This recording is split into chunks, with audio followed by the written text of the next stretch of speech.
Uh, all right, cool. So today we're going to talk about the shape of consciousness. The shape of consciousness. And of course, everything we're talking about, we're starting from yourself. And the quotes that I'm going to be bringing up today are all coming from Walter C. Lanyon, because I just love his poetry and the way he talks about these things that we are experiencing as we're going on this journey. So that's what I wanted to share with you guys. Now, first thing I want you guys to notice is the light bulb in the soil with the plant that's growing within it. We're gonna get into this, but just notice soil, the light bulb, the plants growing within it. And I want y'all to just really contemplate how this represents you.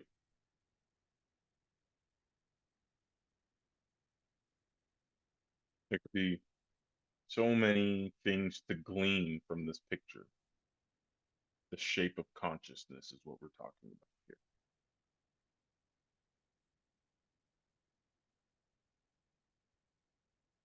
So there's this idea, at least for me, I don't know what you're experiencing, but for me, there's this idea here of a little seedling, a little plant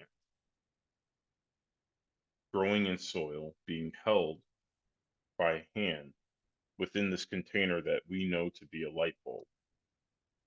And the thing about this light bulb is it's creating a whole environment in which this plant is growing.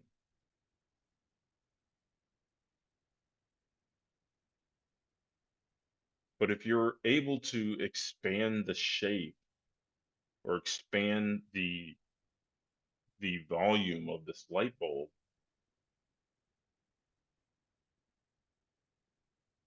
the environment of that plant would be even bigger.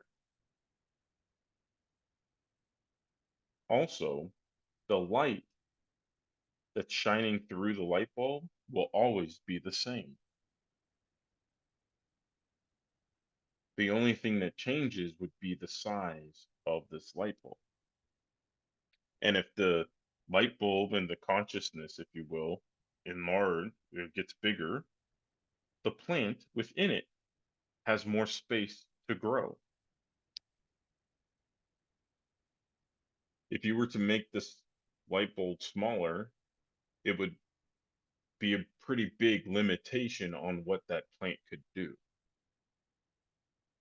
The same amount of light would be shining through the light bulb, but because of the size of the light bulb, the limitations on the plant that's within it can't grow. So we're talking about the shape of consciousness.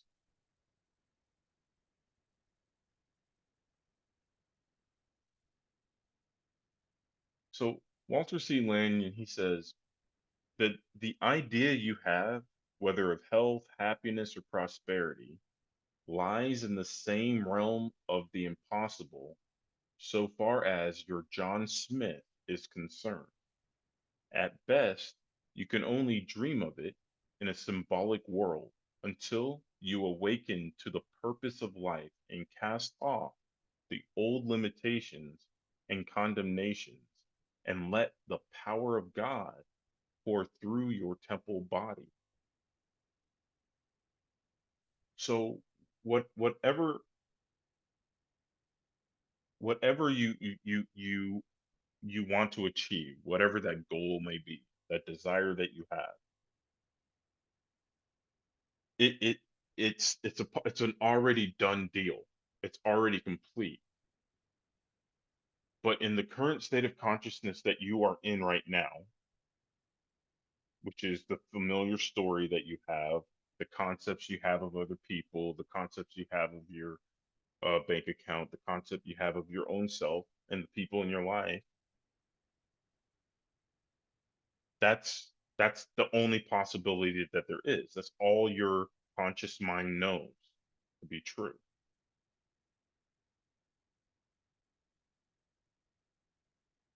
You actually have to discard any of those beliefs in order to step into this new limitation. Think about it. The shape of your consciousness will always be there. There will always be some sort of limitation because of your consciousness.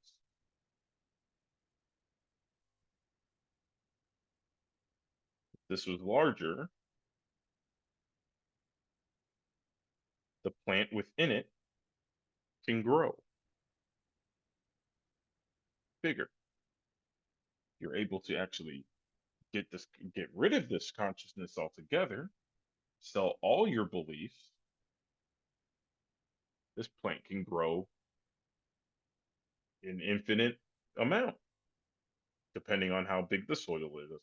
That's a whole nother limit. There's always these limits that we've created in this world. So at best, you can only dream of it in symbolic world. So in this current state of consciousness, all you can think about is like, oh, wouldn't it be nice? Or I wonder how I can get it. It's always symbolic. It's always something that's far off. It's always something that would make me feel better until you awaken to the purpose of life and cast off the old limitations and condemnations and let the power of God pour through your temple body. Temple body being that light bulb, that consciousness, this body right here. So, knowing that you can expand it and all this, we have to understand that it's about those concepts that we're holding and recognize that, okay, that thing that I want, that desire that I have, it actually is done. It actually is done. And here's what Walter has to say about it. He says, from the instant of conception, the new idea draws its embodiment unto itself. I'll complete this and I'll get into the summary. From the instant of conception, the new idea draws its embodiment unto itself. This does not have to come under the prescribed human laws of time and space. It can look again and see the fields are white, in spite of all the findings of man who says it's yet 4 months to the harvest. The extension of the sight enables the awakened soul to see the finished product before it is visible to the eye, just as his book is already complete, just as this book already complete while it is being written. The John Smith then lends itself as the temple through which the manifestation will come. The mechanics of the birth process will take care of themselves. So it is done. Okay. So usually the thing that stops people up is because they're constantly trying to figure out how. And every time they're trying to figure out how, they keep holding on to the state of consciousness that I don't have it yet. But the thing is, once you actually conceive of it and you accept it as done, the whole thing starts to unfold itself. You just from now, from this conscious mind, can't see it coming. Your conscious mind is only aware of what it's conscious of. It's not aware of what's going on unconsciously. It's not aware of what's happening unconsciously. Doesn't mean it's not happening. Doesn't mean that it hasn't even happened. It's just unconscious. Your conscious mind plants things into the subconscious mind. Your subconscious mind tells the unconscious what to do. What is the unconscious? It's literally the things you're not conscious of. That's the reason why God doeth the work.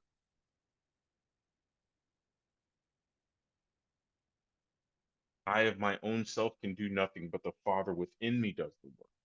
The Father within you is is the only cause there is. I am. I am doing it. It's done. All right. So here, check this out. I saw this really cool analogy. I wish I would have saved it. It's an amazing analogy. It really just like, oh my God, beautifully said. All right. So I want y'all to think about tsunamis. They're essentially massive waves that when we are terrified of tsunamis here in Hawaii. People who live in coastal areas, they're not fans of tsunamis. And the reason why they're not fans of tsunamis is um, they're devastating. Once they hit the shore, it just absolutely demolishes, that whole town or city or beachfront because the wave is so massive. And before the technology that we have today, we wouldn't be able to even really know a tsunami was on its way. So we wouldn't be able to get out of the way. It would be so sudden. Well, the thing is about tsunamis is they aren't sudden. They they actually don't happen suddenly. They're actually um uh, the thing that happens suddenly is an earthquake. The tsunami is actually just a manifestation of an earthquake that happens somewhere in the middle of the ocean, thousands of miles away from the coast of devastation. Some people wouldn't even feel the fact that there was an earthquake out there had we not had the technology to observe and measure it. But the natural uh, symbol of what we're talking about here metaphysically is that earthquake. That's the instant of conception. When the earthquake happens, it causes a wave to happen inside of the ocean, causing the surface of the water to rise, as a wave does, to rise, and it moves in an outward projection from the epicenter of that earthquake. And it will go and move until something stops it. Now, I don't know how fast a tsunami moves or a wave for that matter moves. It moves. However fast that earthquake caused it to move, however intense that earthquake was, or whatever caused that wave to happen. Okay. So if you look again, when you want to manifest the thing, when you're wanting something to come to pass, let's say you would like to see some outcome. This is why we live in the end, by the way. When you want some outcome, it's the idea of conception. It's when you actually implant it in your subconscious mind, whatever technique you're about that. It could literally just be you just saying, okay, that's what I want. I think it's lovely. That's what I want. It's done. That moment that it is accepted, the moment you accept it is the moment it goes forward. Whatever it is that you're accepting, good, bad, or indifferent.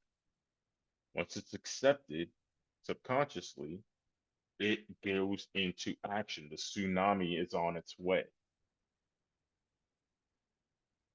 And you in the conscious mind are on the coast wondering where is it? Where is it? Where is it? Well, see, when we it- and now this is where the analogy starts to break down, but when you're on the code, well, we're the one who's playing all the parts. So bear with me when I'm placing us in certain places. And by the way, I'm also just using these words to help you understand the symbology of this. This isn't actually how it works. This is just the best explanations of how it works using our English language. So, the extension of sight enables the awakened soul to see the finished product before it is visible to the eye, just as this book is already complete while it is being written. So the tsunami already crashed upon the shore as soon as the earthquake happened. There's a time dilation in between, which is what we call wave or tsunami, because in this realm everything moves in a material fashion. It's like, people who don't understand this would say, "Oh, it would have happened anyway." But for your awakened mind, if you will, you already see it as done. It's a finished product.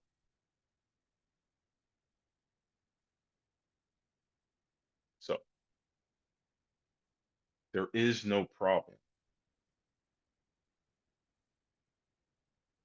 We superimpose every problem we have on on the surface of the no problem God. The answer already exists.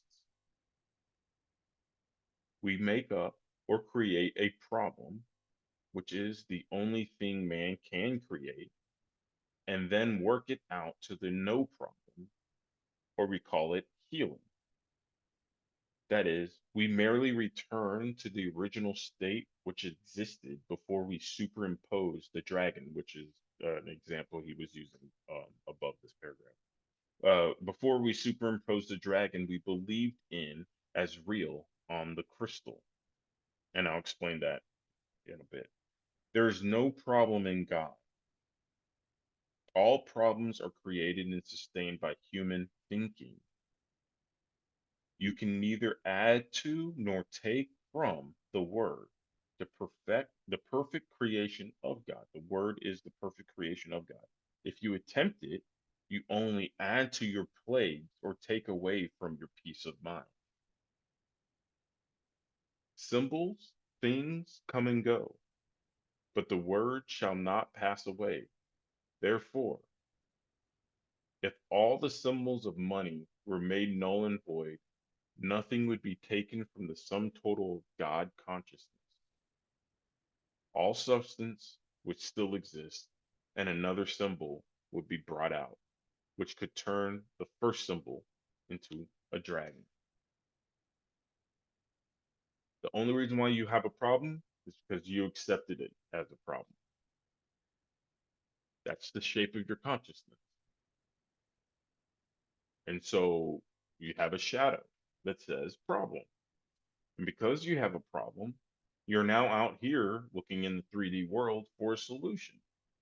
When in fact, the only solution is to recognize there is no problem. All problems are created and sustained by my thinking. Why does this keep happening? Because you keep saying it's happening.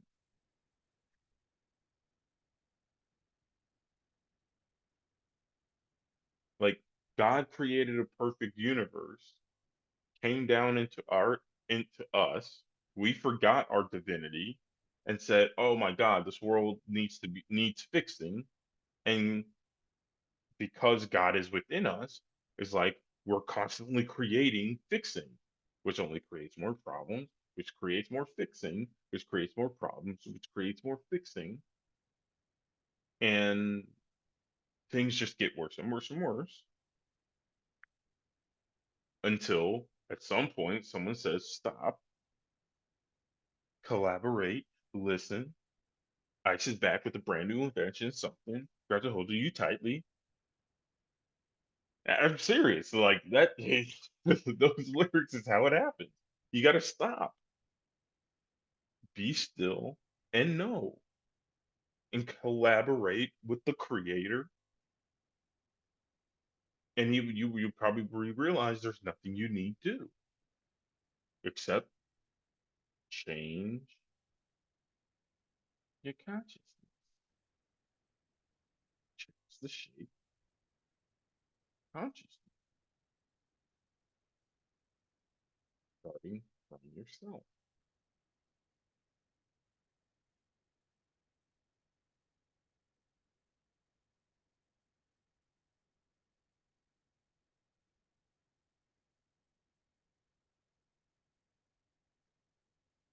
So when you are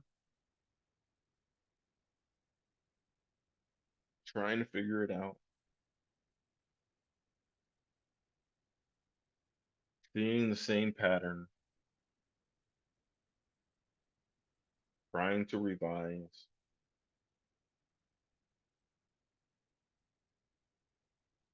trying to get it to work, that whole time, all you're doing is accepting a problem as reality.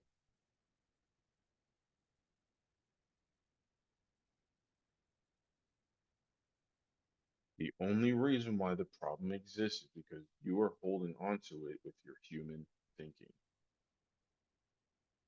It's a pill to swallow, but it's fine because what do you want? Do you want that problem? No. You want what seems to be a solution, correct? Great. Well, the solution isn't on the outside.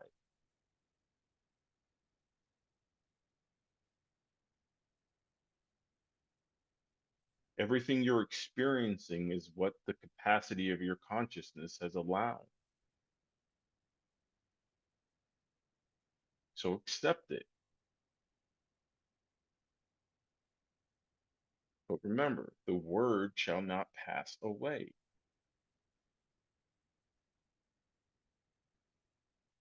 Um, Neville shares a story um about how these you know people would come up to him saying, if I don't marry this person, I don't want to marry anybody at all. And it's like, oh, if that's is that true? It's just like, oh yeah, for sure. It's like it's got to be this person or no one. It's like, well, if that person was a criminal, would you still be inclined to want to marry them? Well, heavens no. And then sure enough, he would go to their wedding and they'd be kind of sheepishly walking by him because they're not what do you call it? The guy they're marrying isn't the one that they said that they wanted to marry. Why? Because it's like there is no the reason why some people, whether it's money or relationships or changing their body of some sort, they haven't yet accepted what they have created. And once they accept what they have created and realize it's like, man, this doesn't work for me, they will keep creating from that state. That's what it means. Like all the symbols will come and go. Everything will just, you'll leave a job because because they treat you a certain way, or you say they treat you a certain way. You get to another place and they happen to treat you the same way.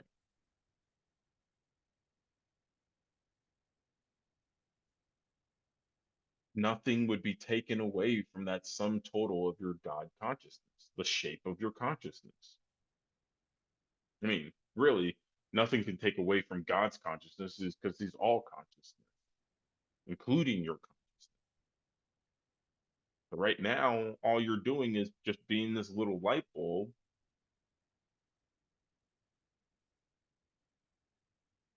Literally, the stuff that is in here is technically the same stuff that's out here on the outside of it. It's the exact same stuff. Only difference is this is inside here, this is inside here, but this is out right here, and this is all this green stuff back here. But this one is so closed off by its own small limitations and consciousness. This is just what is. This is how it works. This is how they are. This is why I am the way I am. It's because it's always been this way.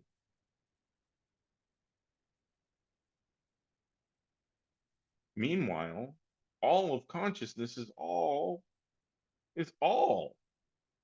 including this and this and this and this. It's all of this. But from your point of view, this is all it is. And that's fine. Expand it.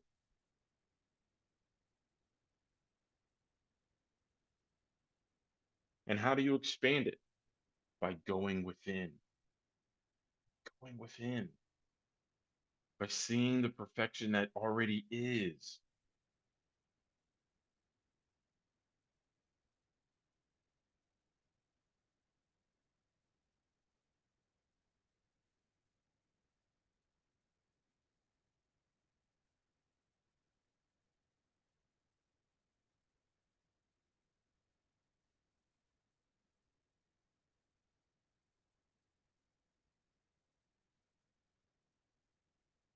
Okay. So that's all I got for you guys. I know this was a shorter presentation, and that's all good. Just wanted to really nail that home.